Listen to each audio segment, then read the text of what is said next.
Higit 100 mga biktima ng human trafficking ang napauwi na ngayong araw dito sa Pilipinas. Yan ay matapos silang ma-recruit para umano magtrabaho sa scam hubs sa Laos at Myanmar. Para sa iba pang detalye live mula sa DOJ sa Maynila, nandyan po si Camille Samonte. Camille, ano ba ang sinasabi nitong mga nabiktima at paano sila nare-recruit dyan sa mga scam hub?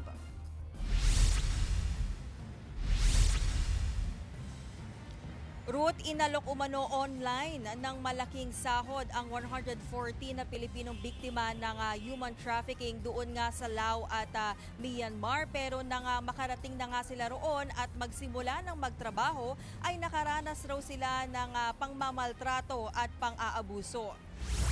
Ayon sa Bureau of Immigration, karamihan sa mga nasagip na biktima ay umalis ng Pilipinas bilang turista, habang ang iba naman ay may mga dokumento at certification bilang overseas Filipino workers. Ito raw ang ilan sa mga dahilan kaya mas lalo silang nahihirapan na mapigilan ang pag-alis ng mga nabibiktima ng illegal recruiters. Maayos naman daw kasi ang travel records ng mga ito at may mga dokumento na naipapakita. Sa 114 na biktima, 4 daw rito ay nakaalis sa pamamagitan ng backdoor exit. Sa datos ng NAIA Task Force Against Trafficking, sa Palawan, Tawi-Tawi, Bungaw at Zamboanga ang dinadaanan na backdoor exit para makalabas ng bansa.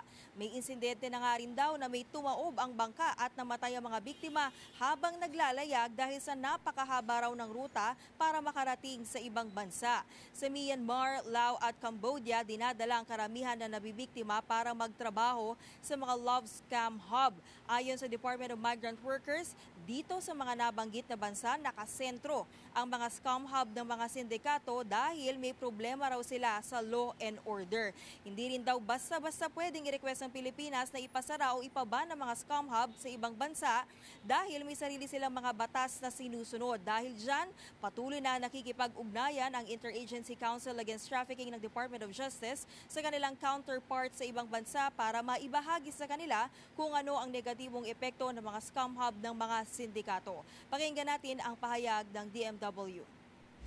Kaya nandito yung mga concentration ng mga nire-repatriate natin, ng mga natutulungan natin, is because most of the scam hubs are being established in these areas.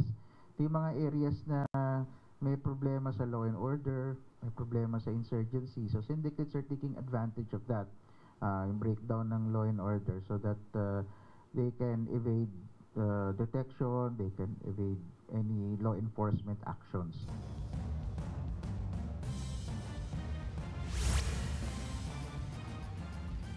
Ruth, aminado ang Department of Justice at Bureau of Immigration na mahirap bantayan at lagyan ng mga immigration officers ang lahat ng pantalan dito sa bansa dahil hindi raw ito kakayanin ng isang ahensya lamang.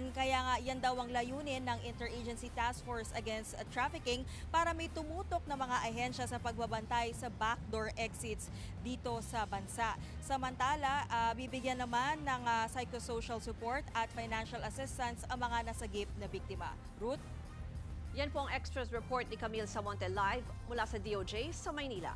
Mga kapatid, Ruth Cabalpo, para sa mabilis na pasada ng mga balitang dapat niyong malaman, mag-follow at mag-subscribe sa social media pages ng News 5.